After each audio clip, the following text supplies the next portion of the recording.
Hello and welcome to the Cranky Old Gamer. Today we're going to be looking at a game that I picked up on a discount and I was really excited to get to the table.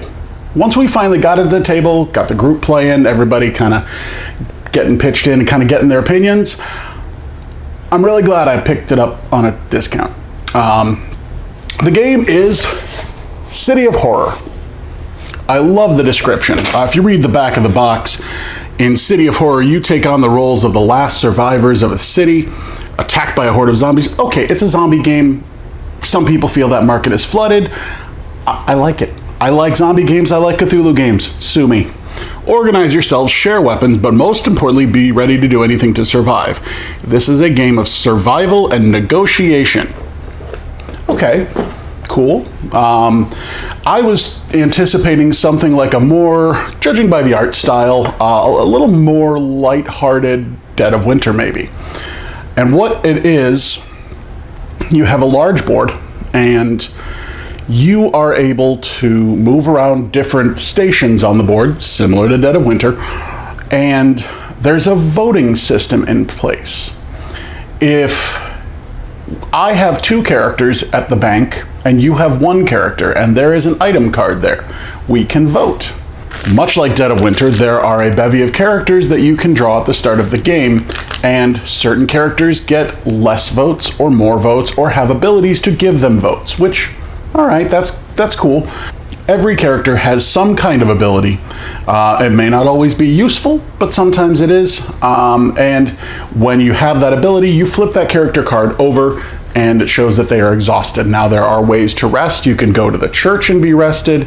You can get an energy drink. There's a couple of ways that you can get to use your ability again. But for the most part, your ability is kind of a one-shot deal. We thought the funniest one, hands down, was the pregnant lady. The pregnant lady's ability is one time she can give birth for a second vote. So basically, we're trying to decide who dies, who gets fed to the zombies, and she just goes, meh, meh, I vote mommy. What the hell? The rules specifically state that you cannot rest her again, so she can't get knocked up and give birth in the next hour. And it actually does say in the rules, the pregnant woman gives birth. That baby's not old enough to vote. What are you talking about? So again, with the voting, this doesn't just apply to weapons and pickups. This applies to zombies. If there are enough zombies at a location to trigger an attack, somebody dies. Where the only way to fend off a zombie attack is to feed it a person. I liked that. I heard that about the game. I was like, oh, I gotta play this. And you feed them a person, but you have to vote. So if there's 4 players at a location, and one of those players has kind of been a jerk to the other players, those other 3 can be like, I vote them. That's my vote. Yep, me too. I vote them, that person. And they get eaten. Each character has a certain point total, whether they are rested or exhausted. And at the end of the game, when the helicopter comes to pick you all up, whoever has the most surviving characters and the most points is the winner of the game. Now, the game plays over the course of 4 hours. Meaning 4 rounds. We kind of felt like this wasn't enough. Like, I know it's a game of survival, but it just kind of felt like rushed. I don't know. 4 turns didn't really seem like enough, but I think the game wasn't fun enough to want more. The game was not... It's not bad. It's just there's a lot of ideas that don't seem to mesh very well. One of the things we really did not like is, I like the use of distinct icons. That's great, but when you have so many icons that the character cards themselves, if you look, don't have their abilities. They just have an icon. Well, there's a lot of different abilities. You have to refer to the rules every time. I mean, unless you've been playing this game so long that you've got them removed, it's like, the hell does that symbol mean? What that means, oh, that means I can do this. Okay. Now there is also a deck of item cards, and honestly all the items do is the same thing as your abilities for the most part. There are also a couple of items that can blow things up, a couple items that can kill zombies, which is very helpful, and that can get you votes. You know what? Oh, I want that item. Vote for me. I'll pick off these zombies for you. Okay, that's cool.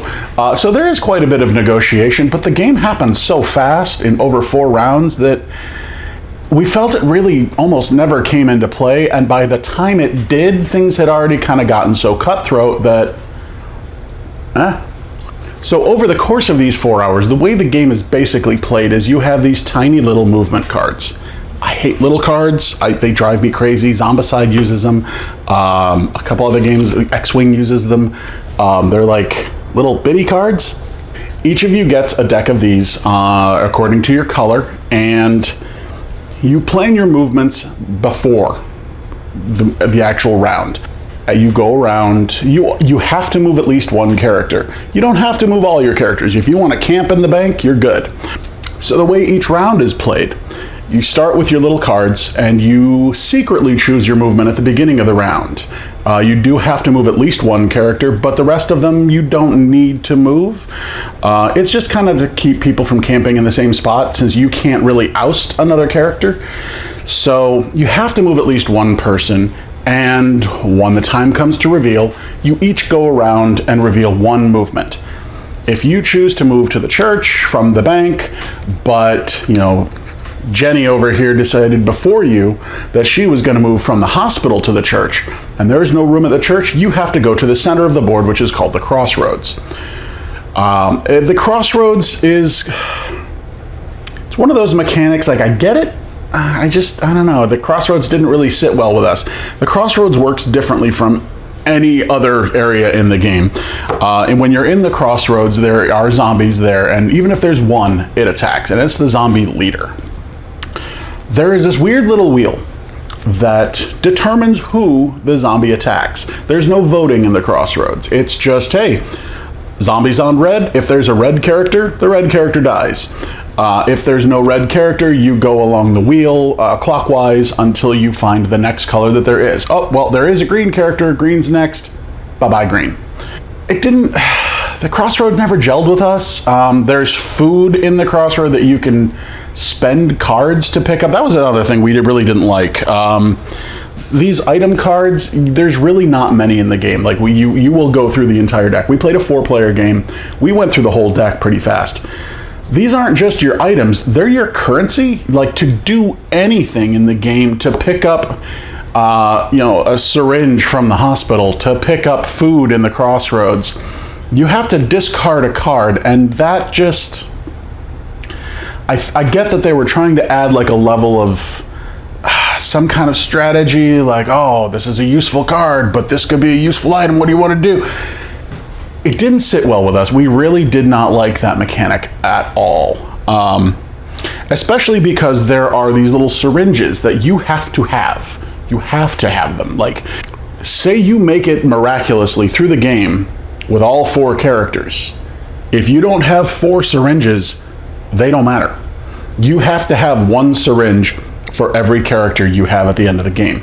And again, you have to spend cards. I mean, there's other ways you could negotiate for them, like, hey, give me one of your extra syringes and I'll give you my vote. Okay. But using these cards as currency just didn't really sit well with us. Not that there was any other way. I kind of wish you could just pick them up. Like, I wish you could just pick them up in the game, like, drop that whole rule and just use the voting system. I think that would have been best. It's not my game. I didn't make it. So in the end, if you don't have as many syringes as you do characters, you have to pick and choose. Hey, this one's exhausted. Screw him. He's dead. I do want to talk about the presentation of the game. I really did kind of like it. Let's take a look. I'm going to show you the board here real quick. All right, so this is the board. I'm actually not sure that I'm going to be able to fit this entire thing on the camera without changing my vantage point. You have the crossroads, You put it at an angle, and it plays out like this.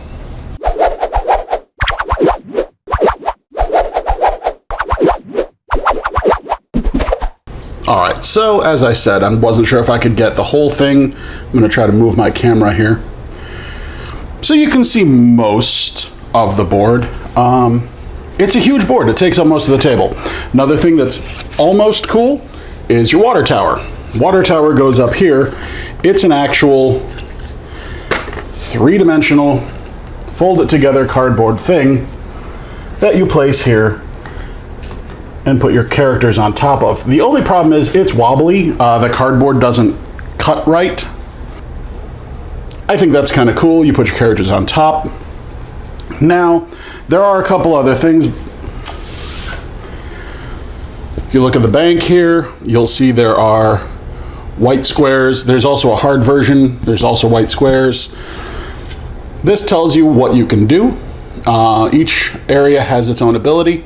The bank, you can spend one card to move the color of the lead zombie in the crossroads. If there are 3 or more zombies, there is a zombie attack. Hospital allows you to buy syringes. If there's more zombies than there are people, then the zombies attack. Now, here's the one that kind of irritates me. Now you'll see this. Only the armory and the water tower have this, and I don't get why. There are things like explosives and Molotov cocktails that will kill large amounts of zombies, but they make you place an explosion token. If this becomes full, this area explodes and it's no longer usable for the game. You'll see here, if it explodes, all characters are moved to the crossroads. Now, okay, that sucks. How come you can't blow up the hospital, the church, the bank? I would almost rather have less explosion tokens, more spread out, than all of them in one. Now, there is a little bit of strategy here, and it's actually one that we used. The water tower, as I said, has it too. But the water tower, if it blows up, all of the zombies and all of the people die. Anything that is on the water tower, gone. So we had a couple people that had abilities that allowed us to move zombies to anywhere we wanted. The funny thing is, it's a kitten. We moved all the zombies to the water tower and then nuked it. Boom, bunch of zombies dead. Awesome, cool. So that's basically your board. A couple of the other components, I'm not going to put them all together for this, but the zombies are all cardboard stand-ups, as are all of your characters. You find one for each character, and then there's an assortment of explosion tokens and syringes, and the food that you find at the crossroads that are worth anywhere from 1 to, I believe, 3 victory points. So there you have that. Peg stands for all of your characters are color-coded so you know who's who. And there's your components of the game.